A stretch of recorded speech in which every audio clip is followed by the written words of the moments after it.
Vamos al segundo bloque, pero no se olviden, excelenciamedica@gmail.com o Facebook de Excelencia Médica, pueden ingresar y todas las dudas o preguntas que tengan al respecto del tema anterior y del tema que vamos a charlar ahora con Marta Pica, trabajadora social especializada en discapacidad. ¿Cómo estás? Un gusto tenerte. Buenas tardes, muchas gracias. No, por la por invitación. favor, al contrario, creo que es un tema que viene, que es muy importante, que estoy segura que en los pocos minutos que tenemos no lo podemos contar todo, pero sí es importante que la gente sepa que los lugares donde puede estar, qué es discapacidad y dónde tiene que dirigirse para poder saber todos los trámites que hay. Es por eso que hoy Marta nos va a contar un poquito de qué se trata. Pero ¿sabés qué, Marta? Me parece que el tema más importante en principio es definir a quién llamamos personas con discapacidad o qué es la discapacidad, ¿no? Exacto, el tema el concepto de discapacidad es definido por varios organismos. Yo para hoy preferí elegir lo que dice la legislación nacional, específicamente la ley 24.901, que es el sistema de prestaciones básicas para personas con discapacidad. Entonces te voy a interrumpir un segundito. Sí. Prestaciones básicas para discapacidad quiere decir que hay toda una rama de prestaciones que quizás mucha gente no sepa, que no está relacionado con su obra social o con su prepaga o con lo que, si no tiene obra social. Esto no tiene nada que ver, ¿no es cierto? Es para todas las personas que sufren discapacidad. Exactamente. Bueno, la ley dice que se entiende por persona con discapacidad a todas aquellas personas que padezcan una alteración funcional. Esta puede ser permanente, puede ser esporádica, ¿sí? Puede ser mental, puede ser sensorial, ¿sí? Motora. Puede ser motora, ¿sí? O sea, toda aquella persona que padezca una alteración de sus funciones, ¿sí? Se considera discapacidad. Por ejemplo, la visual. Por ejemplo, la visual, la discapacidad auditiva, ¿sí? La discapacidad motora, la discapacidad visceral, que mucha gente, o sea, que no son reconocidas visiblemente por el resto de la sociedad, sobre todo cuando muestran un pase libre en un colectivo. Hay que explicarle que es una discapacidad visceral que no está a la vista del resto de la población. ¿Tienes ¿Sí? algún ejemplo para darme de Sí, por ejemplo, patologías? alguna patología relacionada con las personas que se dializan, ¿sí? Que tienen problemas con los riñones o de corazón, ¿sí? O respiratorios. Por ejemplo, un EPOC severo, que es una enfermedad pulmonar crónica severa, podría llegar a tener un certificado de pase de viaje. Siempre y cuando la Junta Evaluadora de Discapacidad considere que esa persona tiene limitadas sus funciones y ello le impide realizar las actividades normales, como puede ser sostener un empleo, sí, puede acceder a un certificado de discapacidad. Bárbaro. Esto es importante porque mucha gente no conoce la discapacidad visceral. Exacto. Por ejemplo, el diálisis, ¿no es cierto? Que es el tema importantísimo porque hay mucha cantidad de gente en diálisis y que esto seguramente que no lo saben. Sí. Entonces, esta ley habla de discapacidad y quién padece de discapacidad. Exactamente. ¿Cuáles son los derechos de las personas que tienen discapacidad? Esta ley específicamente dice que las personas con discapacidad tienen que recibir una cobertura integral de todas las prestaciones que necesite. Cuando dice integral, entiéndase total. Son todas las prestaciones que necesite sin tener límites de cantidad, por ejemplo, de prestaciones. Por ejemplo, no son generalmente las coberturas de las obras sociales o prepagas estipulan 10 sesiones mensuales o de kinesiología, 20, de kinesiología o de psicología. Son tanta cantidad de sesiones estipuladas para un año o dentro del mes. En discapacidad no hay límite ni tope. Si la persona necesita 20 sesiones semanales o mensuales o anuales, es indistinto. Son la cantidad de prestaciones que indica el médico tratante. Bien. Siempre y cuando tenga acreditada su discapacidad. ¿Todo el mundo tiene acreditada su discapacidad? ¿Cómo la acredita? No todo el mundo. No todo el mundo conoce que tiene que tener un certificado que se llama Certificado Único de Discapacidad. CUD. Exacto, se lo denomina últimamente CUD, ¿sí? Mucha gente no lo sabe, que a través de este certificado puede acceder a todas las prestaciones. Y también hay muchas personas que piensan que por tener un certificado de discapacidad no pueden acceder, por ejemplo, a un empleo. Yo lo que les quiero transmitir es que teniendo un certificado de discapacidad, si la persona está en condiciones de emplearse, lo puede hacer. Siempre de acuerdo que ese empleo tenga que ver con esa discapacidad. Exactamente, exactamente. Esto no tiene que tener restricciones para un acceso a un trabajo. Muchas personas piensan que el tener un papel que diga que esa persona tiene discapacidad lo puede llegar a mostrar o a presentarse en desventaja con otras personas en su misma situación. No debería ser así. Es más, pero existe. No tiene la obligación de mostrar el certificado de discapacidad si no es necesario.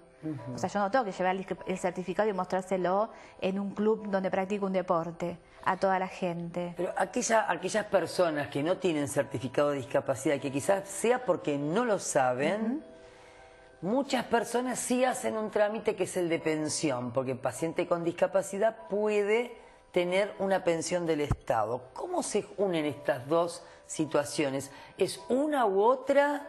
¿Hay que tener una para tener la otra? ¿Cuál es la diferencia entre cada una de ellas y cómo se maneja? Esa es una situación que generalmente tiende a confusión. La gente se confunde. Lo que es el trámite para solicitar la pensión, en la cual le solicitan el llenado de un formulario, ¿sí?, que entrega Desarrollo Social o lo entrega al municipio, ¿sí?, lo confunde con el certificado de discapacidad.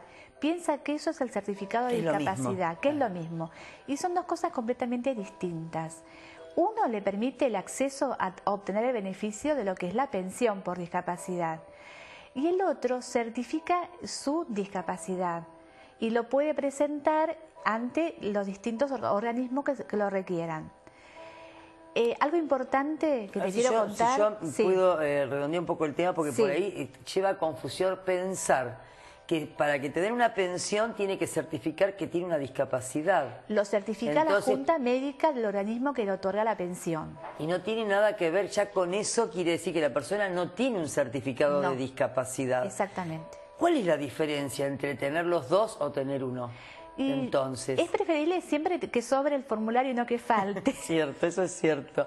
Pero a mí me da alguna ventaja tener un certificado de discapacidad, aparte de tener el de la pensión. Sí, por supuesto, porque el certificado de discapacidad puede tramitar el pase libre de colectivos. En el subte también puede tramitar su tarjeta de pase libre para el subte y para los viajes de larga distancia. Bien. Sí, o sea, las personas con discapacidad hoy tienen libre movilidad. Pacientes, personas con discapacidad visual, motora o auditiva, de cualquier tipo, o visceral, pueden tener el pase libre. Exactamente. Lo tienen solamente con el certificado de discapacidad y no con la pensión. Exacto.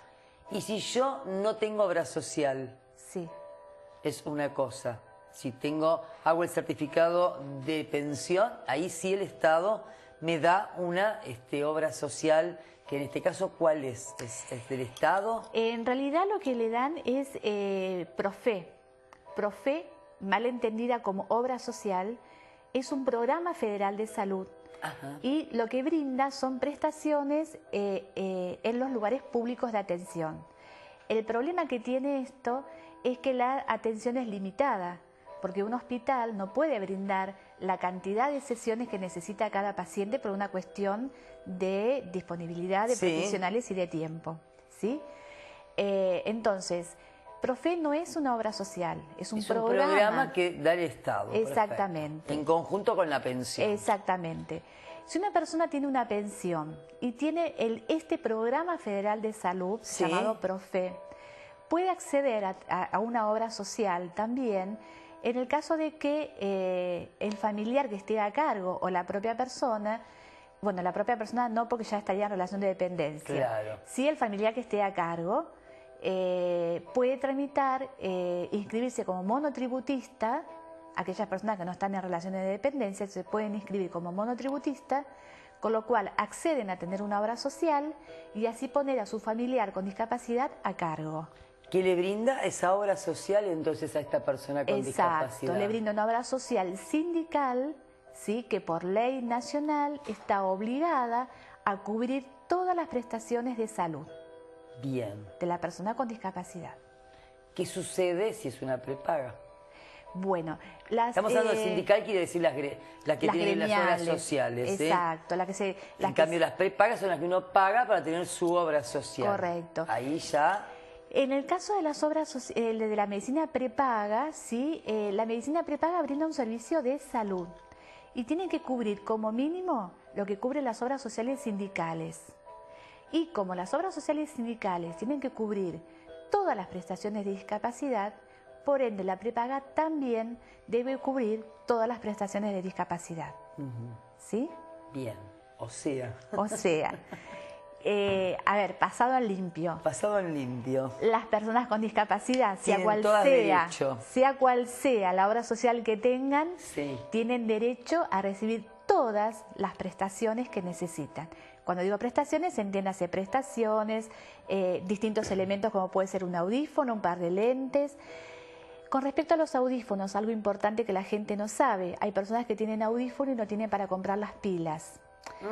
Las pilas son, si bien puede ser, un costo puede ser reducido, hay gente que no tiene para comprarlas periódicamente.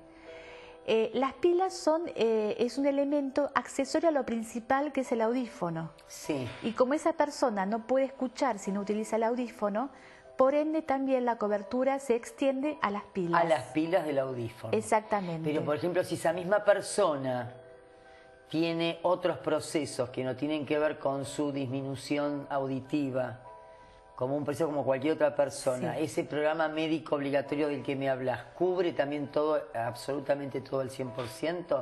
Por ejemplo, sí, una neumonía, necesita antibióticos. Sí, perdón, cuando hablamos de discapacidad no hablamos de plan médico obligatorio. No, entonces... Porque el plan médico obligatorio es restrictivo, a mi entender, ¿sí? Por ejemplo, perdón que te lo diga, que te lo aclare, no es así, me parece muy importante. Es un programa que tiene determinada cantidad de prestaciones. Exacto. Yo me pregunto si aquel que tiene una discapacidad y que tiene el 100% de todo esto, sí, por ley, cuando le suceden otras cosas, también tiene derecho al 100%. Claro, no, en ese caso no. No. O sea, va a recibir la cobertura que tenga su obra social. Puede ser un descuento de un 40% de medicamentos o un 70%, depende que corresponde los planes. Eso sí corresponde al PMO. Exacto. Ya se nos fue el tiempo, Marta. Realmente es muy interesante y muy importante lo que vos estás diciendo. Y creo que queda algo que vos nos digas. ¿Qué debe hacer la gente? ¿Dónde comunicarse? ¿Podemos dar nuestro mail y que se comuniquen para saber? ¿Sí? Queda pendiente hablar de la pirámide jurídica. Bien. La pirámide jurídica, que es interesantísima, ¿te podemos invitar para otro programa y seguimos charlando? Por supuesto, ¿cómo no? Se nos fue el tiempo, verás.